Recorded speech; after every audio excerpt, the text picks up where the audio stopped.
Welcome down to my 9-foot homemade oak bar. Pour yourself a cold one. You are listening to Bucs in the Basement. My name's Chris, and Craig here is the biggest Pirates fan you'll ever meet. Let's talk Pirates baseball now. Welcome to Bucs in the Basement. Now I see the changes in this town. They change, they say one thing, but then the next day it's different. They change, but they don't know what they want.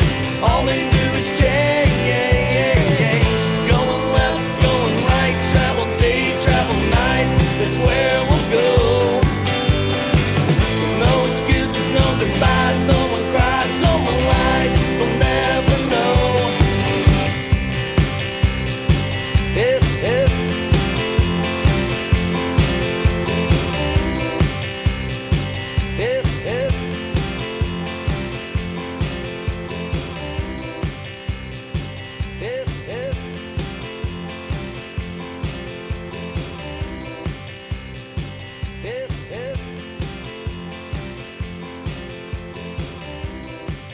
We started this podcast a couple years ago. A couple of friends sitting around talking Pirates baseball. Craig's a huge Pirates nut and loved writing about them, and goes to me like, hey, let's do a podcast. I'm like, okay, fine. We've never taken ourselves too seriously, and we've enjoyed doing it. And it is funny to me. It is enjoyable. I get a kick out of the idea that this little podcast, in the face of so many experts and insiders and people covering the Pirates and supposedly having their sources, and they know everything, and they've got better access than we have, just a couple of guys, right, talking Pirates.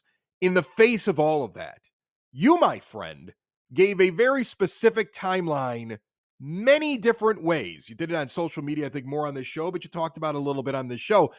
The idea of when Paul Skenes would be here. And everybody started with the hype that he was coming this week. And Craig's sitting there going, nope, my sources don't have that. My sources say this thing's going to be later in the month. My sources are saying end of May. And I want to give you a chance to talk about what you'd already revealed about what the Pirates want to do with Paul Skenes. And of course, you've got to be careful with this guy. He throws the ball really fast. And generally, guys that do that an awful lot have arm problems at some point. You don't want to rush him up here and then all of a sudden lose him for 2 years. You don't want him to be Steven Strasburg. That's the thing you don't want. So the Pirates clearly have a plan. What is the plan, my friend? Because I trust you at this moment. After Derek Shelton comes out and says, all you experts were wrong, he's pitching in Indianapolis. He ain't coming here this week. What are you hearing?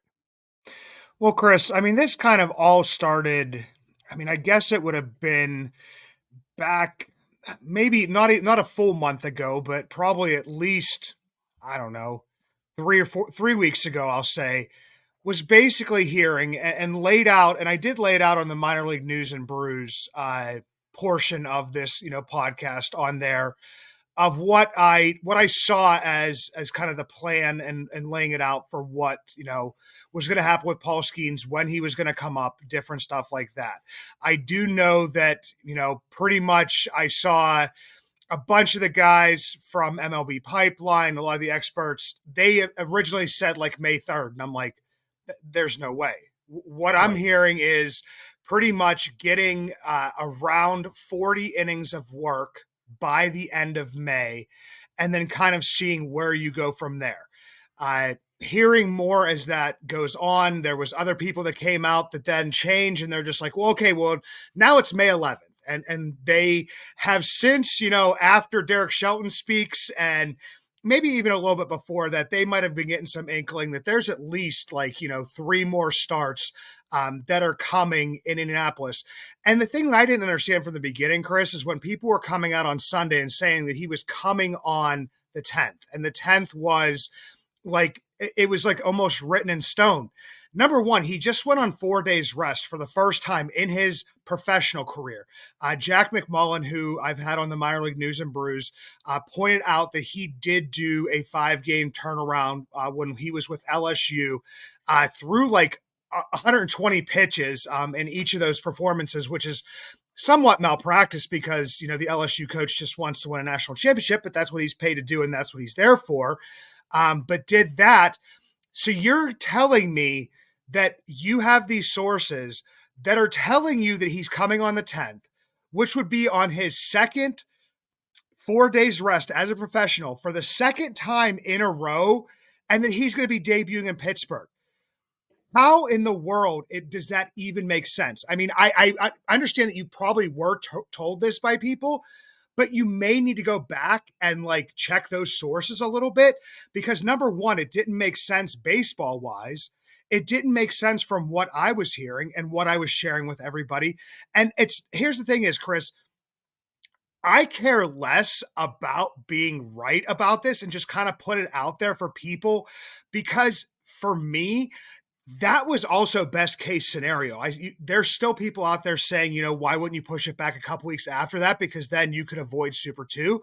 Yes, that could happen, but it doesn't change the fact that the goal has always been for him to be around 40 innings by the end of May. They're working it out that way. Right now, Jared Jones is about 41 innings. Paul Skenes is about 27 innings. That 14-inning difference, which will grow if they take their time with Skenes over his next, few starts in Indianapolis. And you know what that equals? That equals 2, 3, 4 starts on the end of the season, because he's actually built up more than Jared Jones would be if they both stay healthy. So if you want Paul Skenes at the end of the season, it's such low-hanging fruit. We've seen 93.7 The Fan go off about it and speak absolutely idiotically about it, saying he should have been going on 4 days rest this entire time if this is what the check, the box check was going to be. Because they'll say Ben Cherington's like, we need to check this box, need to check this box. He does need to check these boxes. And you need to be careful with him. J.J. Cooper comes out, guy I respect from Baseball America, respect him a lot, and just basically puts out this thing that, limiting this workload in innings, doesn't protect you from getting injured. Well, do you know what definitely doesn't protect you from getting injured? Overuse. We've seen that with Spencer Strider already. We've seen this with so many other players. So do I guarantee this is going to work? No. But it's also, I mean, there's too much limited stuff. They use Hunter Green as an example. They use a couple other guys as an example. And they say, well, if they're going to go shorter, then they're going to throw harder. Well, Skenes actually, in some ways, dialed it back, threw more off-speed pitches during this last start and different stuff. Yes, he did pump it up over 100, because that's not as much effort for him. I honestly believe Paul Skenes could probably hit 103, 104 like Mason Miller if he wanted to. So he is dialing it back. It's just absolute, I don't think this is about Super 2.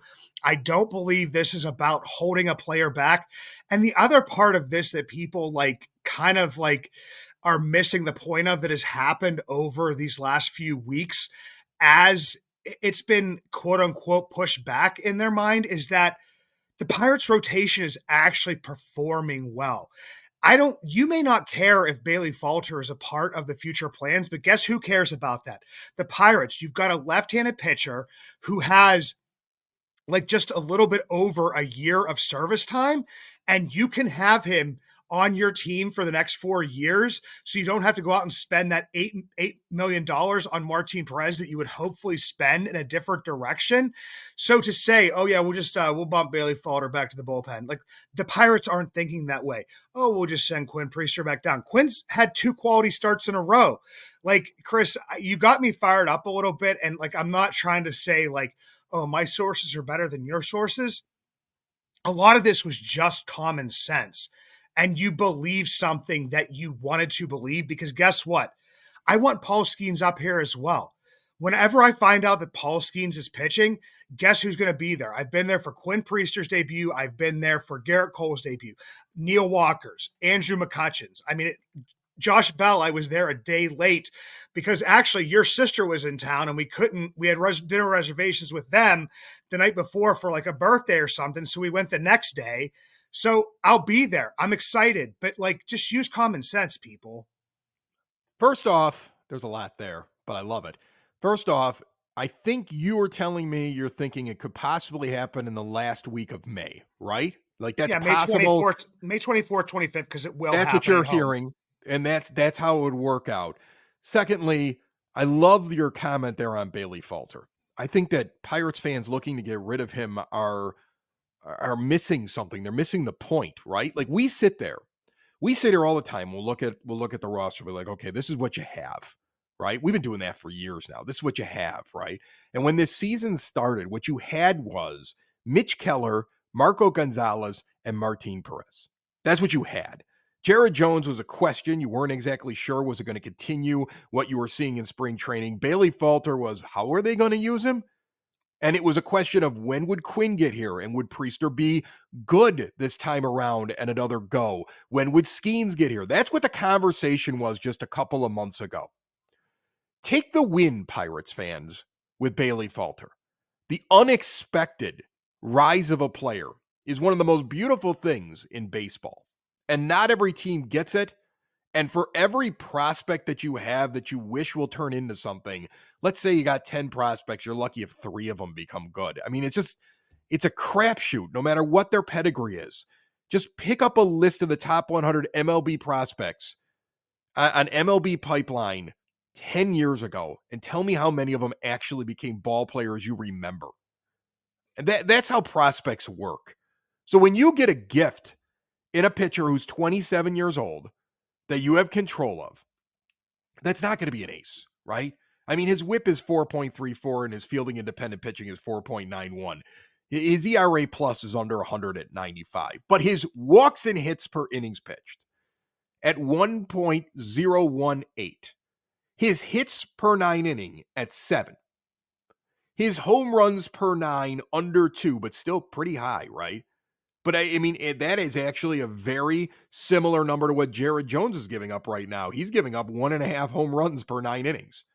His strikeouts per 9 are nothing that's exciting. He's a bottom of the order guy or bottom of rotation guy, but he's a starting pitcher right now until somebody proves otherwise to me. And if you've got a guy like Paul Skenes coming, and you've got a Jared Jones already, and you've got a Quinn Priester now through 3 starts with a 1.286 whip, and a 3.31 ERA. The fielding independent pitching indicates he's been a little lucky. Okay. And that his defense has really stepped up for him. So I'm not going to sit there and make declarations about him. But Keller, Jones, Priester, Skenes on the way. Falter, do you have a rotation right now? Do you have a long-term rotation right now that's coming together where eventually Martin Perez, who really is a bottom part of the rotation guy, no longer becomes necessary, where Marco Gonzales shows up and you're trying to figure out, well, where do I put him? Because everybody else is pitching so well. This is what you needed to have happen if you were going to be competitive this year. This is what I described when I said you're off to a hot start. You might cool off at some point. You probably want to be around 500 midway through the season. You're going to get a bunch of pitching that's going to show up. And the young talent trying to figure out at the plate what's going on, if they can come together, this is a second half team that makes a run. So far, I still believe that, even with the bumps and the bruises, because of guys like Bailey Falter.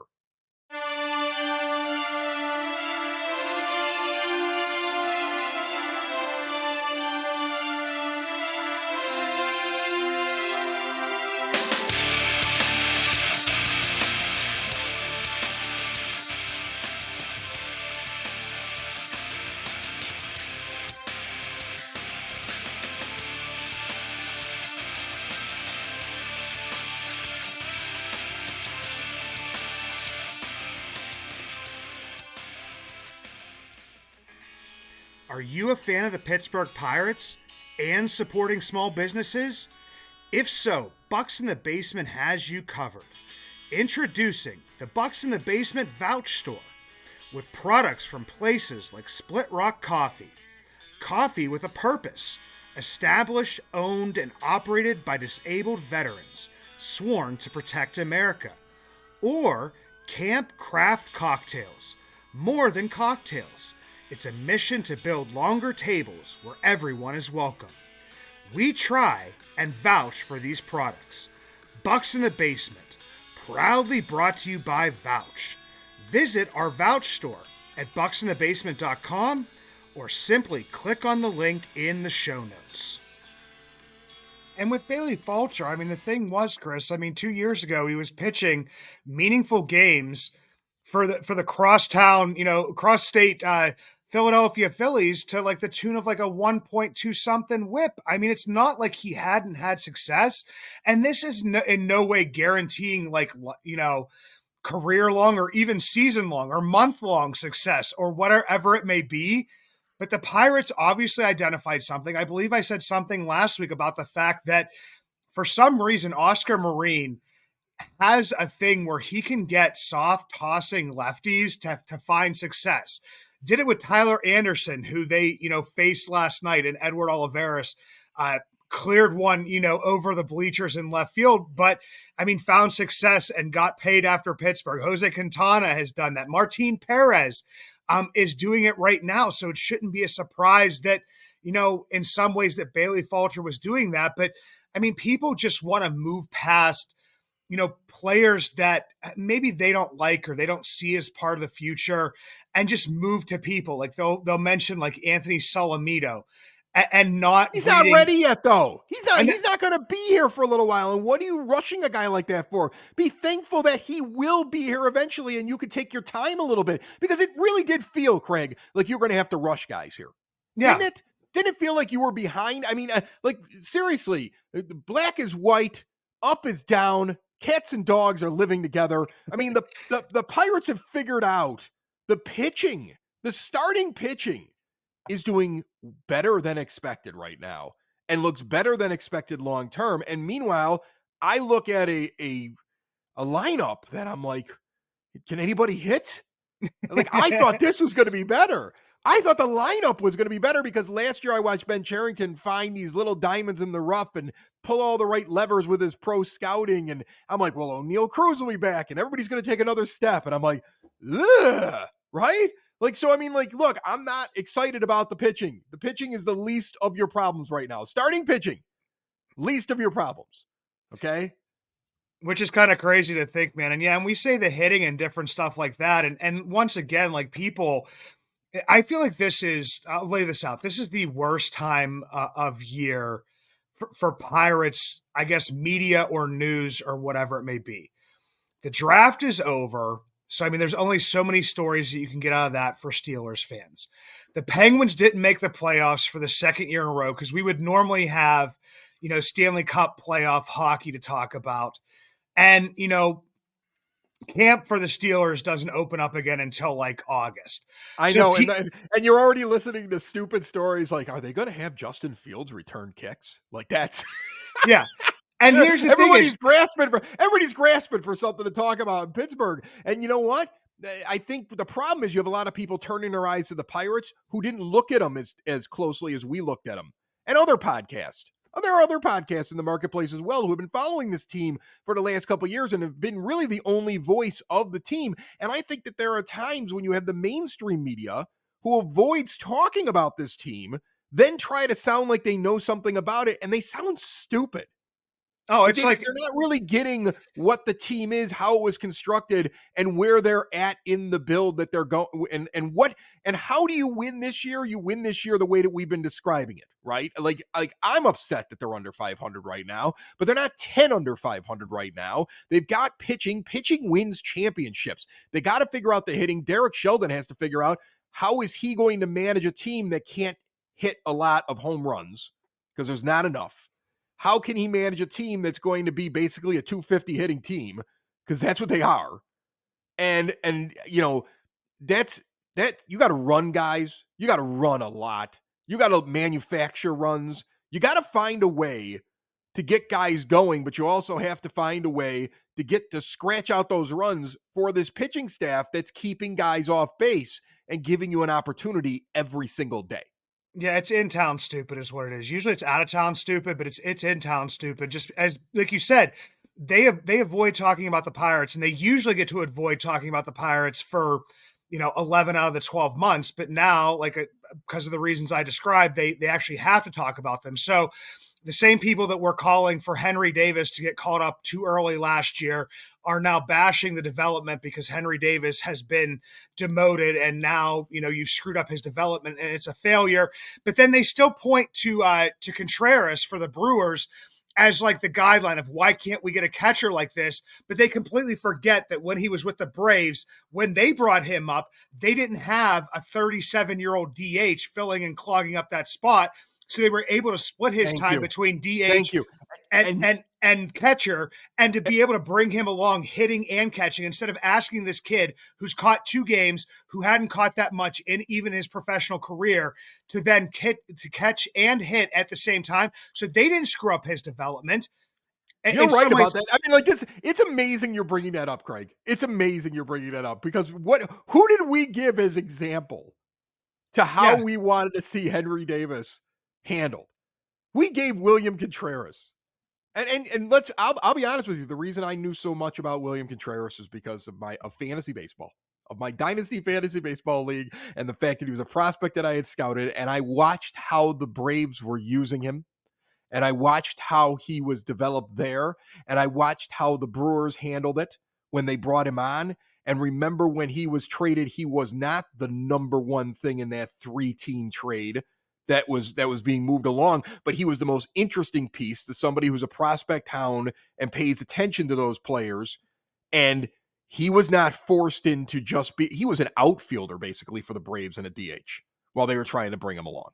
And remember when we were talking about that being how Davis was going to be used, we talked about that as that's the blueprint. In fact, it seemed like that's what the Pirates are going to do, but they made a few mistakes, right? Like the veteran catcher they went out and got in Grandal is a habitually injured ball player who cannot consistently catch games and has shown that over the last several years. And I don't know what tape they were watching, but anybody who's just can look back on what he's been the last couple of years sees a guy who basically hits around the Mendoza line, gets on base, goes on a tear every once in a while or hit a few home runs, generally from one side of the plate, even though he switch hits. He generally when he's batting lefty is when he gets on his little run, and he's constantly injured. He's got back problems. His knees are getting older. He's an older catcher who's on the decline. It was the wrong guy to go and get when you were already having problems at catcher and you needed consistency. I'll never understand that move. I'll never understand why the money was spent that way on a catcher, and here it comes, and you spent $10 million on a relief pitcher. I'll never get it, Craig. I'll never understand it. You want to yell about something? Yell about that, folks. Yeah, I don't listen to a lot of Pittsburgh radio. Are we the only people yelling about that? Because it should be the number one thing you're yelling about. No, people, and that's where it's keep on going to other stuff again, is people are yelling about, Rowdy Tellez, dude, you shouldn't have, thought you had a home run over the Clemente wall and then had to sprint faster than that man has probably ever sprinted in his life to second base. But you are just mad at him because he told you not to boo. And the same people that are celebrating that was like, he's standing up for David Bednar. So that's our guy. Good job, Rowdy. And then he goes on. Rowdy Tellez over the past week is your hottest hitter. Like, that is the person you shouldn't be, going against. Rowdy Tellez, Connor Joe, O'Neal Cruz are your top 3 hitters over the past week. I started Connor Joe over Brian Reynolds in fantasy baseball this week. Yeah. And I started Connor Joe. I picked him up and I benched Brian Reynolds to put Connor Joe in because he's hotter. We got some problems with the hitting on the Pirates. When I'm doing that, there's problems. There's real problems. No, and the bigger thing for me here is that you are not going to Brian Hayes, who has, over the past week, a 14 WRC plus. Michael A. Taylor, who you will never admit that it wasn't the greatest signing, because everybody will be like, well, you took him out when he was playing hot in their first 2 games. No, like Chris says, look at the back of his baseball card. He's had a -10 WRC plus over the past week. I mean, it's absolutely insane that people that you choose to get mad at, they're like, well, you should probably, Andrew McCutchen should be leading off every single game with his 41 WRC plus over the past Here's week. The thing that I don't understand at all. I don't understand how a team can sit there and say that you want to be competitive and you want to make it into the postseason when you're taking an aging veteran who clearly is a part of Pirates history that you adore, and you're continuing to plug him in for the tune of 26 games so far, 106 plate appearances, hitting 187 in Andrew McCutchen. Okay? It ends for all of us, folks, At some point, I mean, like, what are we doing here? It goes back to the Henry Davis thing. It goes back to like, it'd be nice if we had that DH spot that was open. It's not like he's a DH is in there hitting 250 and he's got an OPS of like 800, right? It's not like he's doing something in there that makes you say, well, we got to keep his bat in the order. He's hitting 187. You just sent down Davis hitting 162. What's the difference between the two of them? Well, one of them still, you hope, has time in the majors left, and one of them is stubbornly against retiring. Yeah, that's pretty I'm much going to say it. I know he is beloved, but the stats speak for themselves. His second half was down. I never understood why you brought him back in the first place. I get it. He's beloved. I make that joke. I do. I make that joke. I make that joke about the fact that they took Carlton Fisk, the guy who's waving and everything for the Red Sox and is a Hall of Fame catcher. And in the middle of a season with a young and up-and-coming team on the south side of Chicago, the Chicago White Sox gave him a Harley and let him ride out of the ballpark and released him because they needed to get him out of the way. And they couldn't find a way to move him on because he didn't want to leave and he was beloved. And I look at Andrew McCutchen now, decades later, and I go, does he like Harleys? Like, what do we have to do here? and people, and here's the thing is, people, guess what? Like, I've told this story as well. Like, I love Andrew McCutchen. Andrew McCutchen is my 17-year-old daughter's favorite player. It is my 17-year-old nephew's favorite player. They went together and got a jersey that has now been passed down to our family that my 7-year-old son does not fit in anymore because he's a Moose. And so we passed it along, and we were supposed to go to the game on Sunday, and it was going to my 7-year-old niece. Like, we have passed this McCutchen jersey down to every single family member since it was bought. Like, I love Andrew McCutchen, and you say, okay, well, he's batting better at leadoff. And yeah, that may last for a little bit, and he'll give you some professional plate appearances. But man, like, you talk out of both sides of your mouth. Like you said, it's like, okay, well, we want to be competitive. So why is this person in the lineup? But yet then we defend why Andrew McCutchen is in there. Like I said, the low-hanging fruit, like everybody's like, well, why is Jared Triolo in there? As far as WAR goes, especially like B WAR, like he is your top player because he provides so much defense, and he's actually been hitting better over the past week. Edward Olivares has been hitting better. Brian Reynolds has been hitting better, but the guys that haven't are Andrew McCutchen, Jack Sawinski, Brian Hayes, Michael A. Taylor, Joey Bart. Like, yeah, that's why I was saying, go out and get a catcher. You didn't go out and get a catcher. Yeah, it hurts that Jason DeLay's injured, but like, I don't. Then you got Yasmani Grandal and Joey Bart right now, and you got There's another 37-year-old hitter out there, and this one won an MVP, who took an option to the minor leagues for the Houston Astros because he was a detriment to his team and wanted to keep playing, by the name of Jose Abreu, and he just did it a couple of weeks ago. Pirates fans. Okay. And I mean, I don't know. I get these guys want to do it forever. I'm turning 47 this week. I'm 10 years older than these guys. They're kids to me. Right. And I still want to pretend that I'm in my late 20s and early 30s, but I'm not.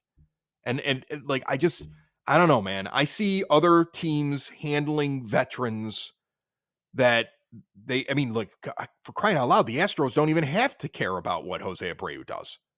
He wasn't even one of their players up until recently. They're just wasting money on a free agent contract with him. And they haven't DFA'd him. And he at least understands that he's not helping the team because he had to accept that option. I'm sorry. Like, Kutch is a good player. When I say good player, he's a guy who we have history with who's done great things in his career. He's also 37 years old and hit 187. You can't sit there and say that you're trying to make the postseason and that you as a fan want this team to win ball games and you're angry about where they're at right now in the standings and still sit there and argue with me that Andrew McCutchen should be playing on this team. You can't say both. It makes no sense. Yeah, and the funny thing is, Chris, Ben Cherington does speak a lot of word salad at times. And this is talking about like being competitive and different stuff, because the big thing, like the joke at the end of the last episode was that does Jake Lamb still play baseball? Yeah, he plays baseball in Indianapolis, but you're still riding. We should be bringing Jake Lamb up because he's hot. And Rowdy Tellez is your hottest hitter right now. Nick Gonzales, I would like to see get a shot at some point. Alika Williams has struggled, but he's pretty much a defensive, replacement at the end of games and starts on some off days here and there. But yeah, it's very, very weird. I get nervous because last night, saw Ono Cruz come out of the box just a little bit like twinging on the ankle. I start to gasp or whatever. It sure would be nice to put him in at DH for a couple days a week. It sure would be nice if the Pirates could figure out how to add hitting onto their team because they need it, right? Like, there's already teams that are rumored to be getting ready to sell players. There are already teams out there. I mean, look, the Marlins just got rid of the modern day Tony Gwynn in Luis Arias. Yeah. I mean, there's hitters out there. And we've always talked about the fact that at some point you have a pretty good system and you have players, and it might be time to go look for a hitter. And that wouldn't have been a bad hitter to add on to your team. And at some point, Ben Cherington and company are going to have to figure out what do we have and what do we need to replace if they really want to be competitive this year. Okay. And they should be able to go out and do it. But if you would have told me this team was going to have to look for hitting over pitching to add to their team to have a chance at making the postseason, I would have laughed at you. And now I truly believe it. This is a team that does not have a pitching issue. They should be able to find enough bullpen with the arms that they have in their system and what's currently available. They should be able to find enough starters with what they have available and what is coming up. They have an issue with finding hitters. They need to find a bat or two before the trade deadline if they're really competing. And they have to, and Shelton has to start managing a team with the belief and the understanding that it's a 250 hitting team that doesn't hit enough home runs. So now you better be managing in that way. You better be creating runs. You better be running all the time. You better be trying to find a way to scratch out what you can because of the staff that you have. Because that's how you add wins. That's how you hang around. That's how you stay relevant enough that your general manager will be able to walk in and see your cheap ass owner and say, we need to make this deal and we need to bring in this bat because we want to get back to the playoffs. That's what you should be looking at, Pirates fans. That's how you should be viewing this team. Chris, before we get going here, I'm going to put on my tinfoil hat for just 1 second here. And it's about the Nick Gonzales call up right here, right now, because there's a lot of stuff out there. The underlying metrics are showing that he's still struggling against the same pitches he's been struggling with. His strikeout rate is down, but it may be based upon, the types of pitches he's being thrown. He does have a chase rate, and a whiff rate that's a little bit higher than it should be as those underlying metrics, but is performing. There's a possibility just in my mind of thinking, and it might just be a little bit crazy, is that maybe you don't want to bring him up because then maybe you'll show his warts that he showed last year in the time that he was up in the 200 plate appearances that he got, right? That you might be able to sell him to a team and say, look, he's doing well down here. Look at the numbers. And hopefully they don't dig into it too far. Would you take Eloy Jimenez and think that you might be able to keep him healthy to hit a few home runs for your team and trade a guy like Nick Gonzales to the White Sox who are stupid enough to take him? Just put him in the DH spot. Wrap him in cellophane too.